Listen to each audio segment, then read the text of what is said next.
So what's going on the allotment in the middle of September? Well, in this video I'm going to give you a tour of my allotment, show you what I'm harvesting, show you where the various crops are at the moment, and show you how I'm thinking about next year as well. So welcome to the channel. If you haven't been here before, my name's Gary O'Neill, and there's plenty of videos on the channel that you might find of use and interest, so check them out. And if you do like this video, don't forget to give it the thumbs up, and if you want to subscribe to the channel for future videos on how to sow and grow fruit and veg and 1 or 2 recipe ideas, then please press the subscribe button. So let's start in the bottom corner of my allotment, which is nearest to my shed. Now this time of year, which is the middle of September, I'm harvesting vegetables and fruit still, which I'll show you, but I'm also thinking about next year, what I'm going to be doing, what I'm going to be planting, and also where I'm going to be planting my autumn and winter veg as well, and I'll show you that in the Polytunnel a little bit later. This is the corner now. This is the area where you see the netting in front of you. This is scaffold netting, which has got Brussel sprouts for the first 2 rows in them. They're looking okay. And next to them we have 2 rows of cabbage. Now you'll notice this in the polytunnel as well, which is something I've learned this year. This scaffold netting is good and it'll keep most things off, but if you keep your scaffold netting, like I have, in contact with the vegetable, so in this case the cabbage, the butterflies will lay their eggs and go, which will actually find their way through and into and onto the leaves, and then obviously you'll get caterpillars developing, and then you'll start to get them eaten. I'm not too worried about these cabbages because they're hearting up quite nicely, that even though the outer leaves might be slightly eaten, I will keep an eye out for caterpillars and things like that. If I leave them in, I think I'm still going to get a decent crop of cabbage. This bed here is where I had and harvested all of my beetroot, so this will be dug, and I'm going to put some winter lettuce and greens in this area here. And over here in this other green netted area, a major success story this year has been the Swedes. So they're looking absolutely brilliant. Some of the Swedes that I've got, I mean, you can see the Swedes just through the netting there. Really good large Swede. Something that I've not had much success with over recent years, but this year I've got loads of them in here. And I've also got a later sowing in the Polyhouse, which you'll see later. Over here next to them we have the strawberries. This time of year, even though they are starting to get flowers on, you might get 1 or 2 late strawberries. They're not really going to produce much fruit now, so what I'm doing now is looking after them and caring for them to encourage the growth for the runners, which you can see here, these long shoots coming out. They're runners and they're all over the place in the strawberries, and they're going to produce my plants for next year. There are videos on the channel showing you how to get your strawberry plants, so do check those out. Have a look at those to see how you can use these shoots to get an endless supply of strawberry plants. These strawberries here are the ones that give me the most fruit this year, and then I've got another lot over here, which are the new plants that I put in just over here. These they're a little bit smaller, and they'll develop and produce most of the fruit for next year. The ones next to them, these over the next month or 2 here, the first 5 rows here will be dug up because they're more than 3 years old, and the strawberries that they now produce are very, very small. Coming over to this bed, this has been amazing as well. This is the spinach. I don't even know what variety this is because one of my allotment here friends, Andy, gave me the seeds for these, but I've just been cutting this off, and my daughter absolutely loves spinach, and we've had a massive supply just off these few plants here. It's been absolutely brilliant, so I'm really happy with them. I'm not too sure if I can keep them in over winter. Maybe somebody can tell me that in the comments below. I'm going to leave them in just to see what happens. Over here is where I harvested my onions, so they've now all gone, and they're all stored at home. And here we have the last few of my little gem lettuces. Now they don't look like little gems, do they? I've had so many lettuce that it's been really, really difficult to have them all, even the ones that I've given away.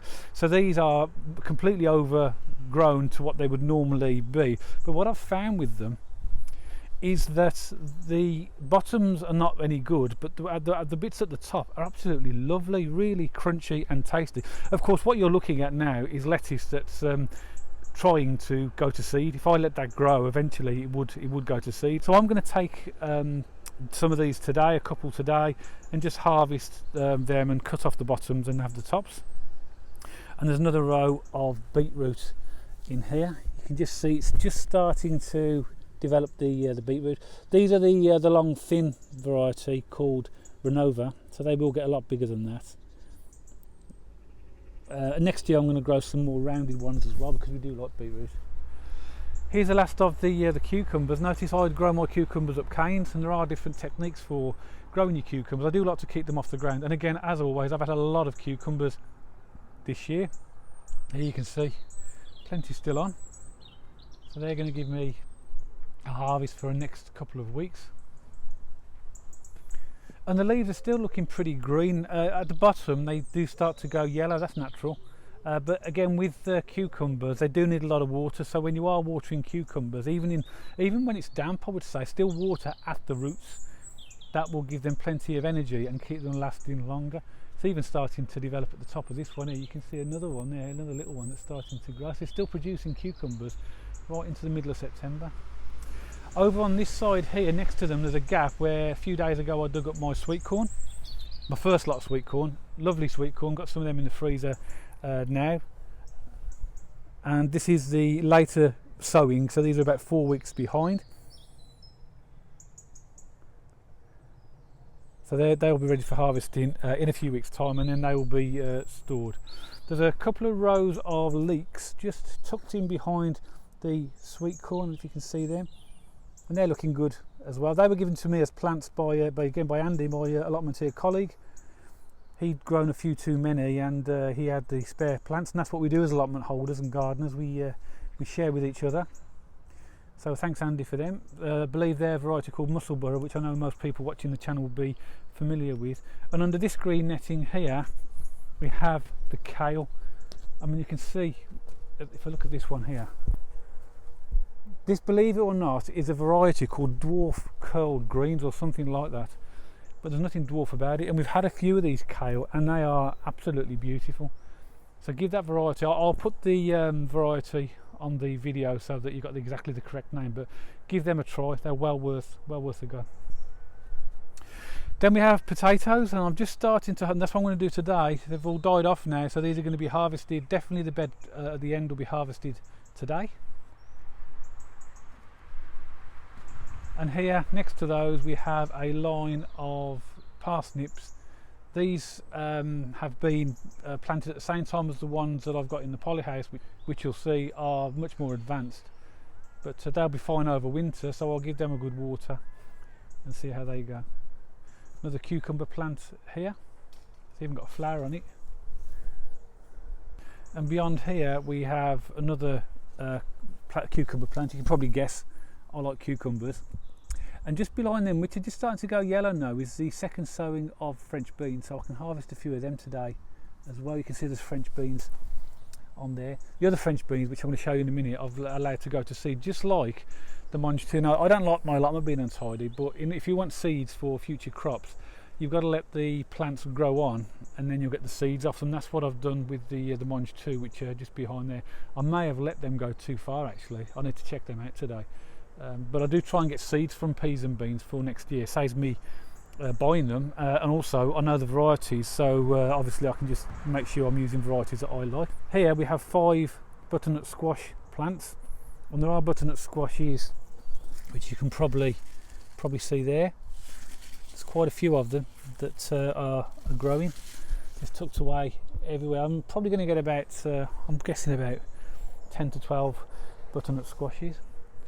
This is the celery. Outside it's been much more disappointing than it has been in the Polyhouse. Again, that's something else I've learned for this year, that I'm probably just going to plant my celery indoors for next year, and then I can use the space outside for something else. Although I will be able to use some of these plants for things like salad leaves, and there are some thin celery stems on here. But again, remember, if you are going to grow celery, they need a lot of water. Here's a sunflower, which I'm really surprised about, because when I originally planted this, it got to the height at the top of the metal fence, you can see, and then a bird must have sat on it and broke the stem off. But then I just kept it in, kept watering it, and it started to produce side shoots, which now, as you can see, have flowered. And here's the French beans. Now notice they are gone yellow, most of them, because they're going to be my seeds for next year, which I'm going to take today. Now this area over here I've referred to in previous videos is a bit of a fallow area this year. Basically nothing has grown in it, and the reason is because of the Polyhouse build, which is in March and April. We use this area as almost like a working area, storage area, and it got a bit compacted and trampled. So I always, after about April, I realised that I was not going to plant anything. But this is where my potatoes are going to go next year. I've already decided that. So this will all be dug over the winter, turned over, all the weeds will be taken out, and hopefully next time you see this, or maybe definitely in a later video, it'll look completely different. Got 2 barrels over there which were given to me by a really nice gentleman just who lives in a house just opposite my allotment. He got them from work, and they're barrels that used to have, I think, screen wash or things like that in them. So I'm going to empty them out, thoroughly clean them, and then I'm going to get an angle grinder and cut them in half, and I'm going to use them, I think, to grow potatoes over the winter next year. And then finally we have this bed over here, which is the rhubarb. I might get a late picking off that, but I've had loads of rhubarb this year. You'll know that from looking at previous videos as well. This time of year as well, you want to be picking the rhubarb really as a last pick, because the stems start to go a little bit soft. So you best harvest it now, which I will. And then what I'll do is I'll clear this area once I've harvested the last ones, take all the leaves off, and then I'm going to put a mulch over it. And then we come to raspberries. This raspberry bush here is actually next door's allotment, so I'm just walking to my raspberries, which are actually just over here. And as you can see, there's loads of raspberries on just here. I do well with raspberries every single year, and this is the second variety, which I believe these are a mixed variety of summer and autumn raspberries. These raspberries at this time of year seem to be bigger than the ones that I pick in the summer, so I'll give them a pick today and take them home and do something with them. So I'm going to take you inside the Polyhouse, and this is where an awful lot of things are happening at the moment in this time of year, because I'm actually starting to thinking about what type of vegetables I'm going to be growing over the autumn and winter period, and also having thoughts about next year. But there's a few things happening here. Firstly, just in front of you can see the last of my celery. Really happy with those, and we've had a good supply of those now for a good few months. So they'll be harvested over the next week or two. If you are planting celery, they need to have plenty of water, so just bear that in mind. I have got another batch of celery outside that were planted at exactly the same time, exactly the same variety, and they haven't done as well, so clearly they do well in here.